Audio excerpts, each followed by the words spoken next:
वैशी तेरे सामने खलोता है, समझ ले वैशी चाहता ना बदल गया इज्जत दा इंज लगदा मुनसफा तेरे इंसाफ नू जिंदा रखन लई तेरे पुत्र माथे जट ने इनू मार के जमीन च गड़। अस्सलाम वालेकुम दोस्तों, मैं इकबाल असबाला। तो जी दोस्तों, अज मैं तुहाडे वास्ते वीडियो लैके आया वां। फिल्म राइटर डायरैक्टर प्रोड्यूसर नासिरदीप साहब। नासिरदीप साहब के नाम तो कौन वाकिफ नहीं है। अजकल उन्होंने यूट्यूब चैनल बनाया दी लीजन ऑफ नासिरदीप, मगर अजकल उन्होंने कुछ कम चंगे नहीं ने, कोई उन्होंने गल्लां बातां आ रही ने यूट्यूब ते, मगर इस बंदे नूं ऐ नहीं करना चाहिए जो कि कर रहा है। खास करके जेडे दुनिया तो टुर गए ने फनकार, उन्होंने बारे गलत या सही बोल रहा है, मगर पुराने खाते नहीं फरोलने चाहिए ने। ये बंदे का ते अल्लाह का मामला है। असी कौन होंने आ किसी दे भी गल करिए। उन्होंने पिछले दिन मनोज शरीफ से गल की है, उस तो पहले मैडम नूर जहान से गल की है, मगर तो तुसी सारे मानदे हो ना कि जट्टां ने कदी अपनी पग ते मुठ नीवी नहीं होण दित्ती। कहंदे ने ना कि मरे हुए बंदे दे जिहड़ियां गलतियां कताइयां हुंदियां ने ओह उहदे नाल ही चलियां जांदियां ने, खाते नहीं फरोलने चाहिए ने। ते नासिरदीप साहब नूं ऐ नहीं करना चाहिए। मगर नासिरदीप साहब बड़े पाकिस्तान फिल्म इंडस्ट्री दे लीजेंड राइटर ने, जिन्होंने बड़ा नाम कमाया। उन्होंने पहली फिल्म ही उन्होंने पछाण बन गई। उस तो पहले बे औलाद फिल्म कर चुके सन, फिल्म सलमा मुमताज की।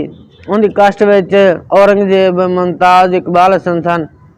तो इनू मगर कामयाब राइटर बनाने वाली फिल्म हदायतकार हसन अस्करी दी वैशी जट, जिंदा के टाइटल रोल फांदे सुल्तान रे ने किया। डिग्री कास्ट विच हाजी इकबाल हसन वाले गढ़ी के रोल से। उस तो बाद अजमल खान सुल्तान के बाप के रोल दे सी चौधरी रहमत। उस तो बाद गजाला बेगम और आशा बेगम ने भी शानदार काम किया। अफजाल साहब भी आपकी जगह पर जचे, खास करके रोशन के नाम से उन्होंने बहुत ही यानी कि मशहूर होए। उस फिल्म की खासियत यह सी वैशी जट की कि कित्थे वैशी जट भी मौला जट मशहूर होया, बाला गढ़ी मशहूर होया, उनके नाम से फिल्म बनी है हदायतकार अजमत नवाज की। उनका मरकजी टाइटल रोल इकबाल हसन ने किया है। बाला गढ़ी जी कि सन 1984 में फिल्म लगी, और डिग्री कास्ट विच मुमताज सी, बहार बेगम, अफजाल, सायका, कैफी, चकोरी, यह भी एक कामयाब फिल्म थी। तो उस तो बाद जिहड़ा कि रोशन जट बनी, हदायतकार रशीद डोगर ने बनाई। तंजीम हसन गोरी, सुल्तान राई उनके डबल रोल च सी रोशन जट के नाम से। यानी कि दसन का मकसद यह है कि उस बंदे की वध तो वध फिल्म आई है, जैसे तरह के मेला है, दो जिदार है। खास करके उन्होंने पंजाबी फिल्मां बहुत ही कामयाब हुई, जैसे तरह तूफान, दो जिदार, अथरा ते जिदार। उन्होंने अपनी फैनी कैरियर के 400 तो ज़्यादा फिल्मों की मुसनफी की है। मगर अजकल उन्होंने आपका यूट्यूब चैनल बनाया, किसी न किसी पॉडकास्ट में बह के किसी न किसी फनकार के बारे बोलते रहते हैं। यह उन्होंने वास्ते काम चंगा नहीं है।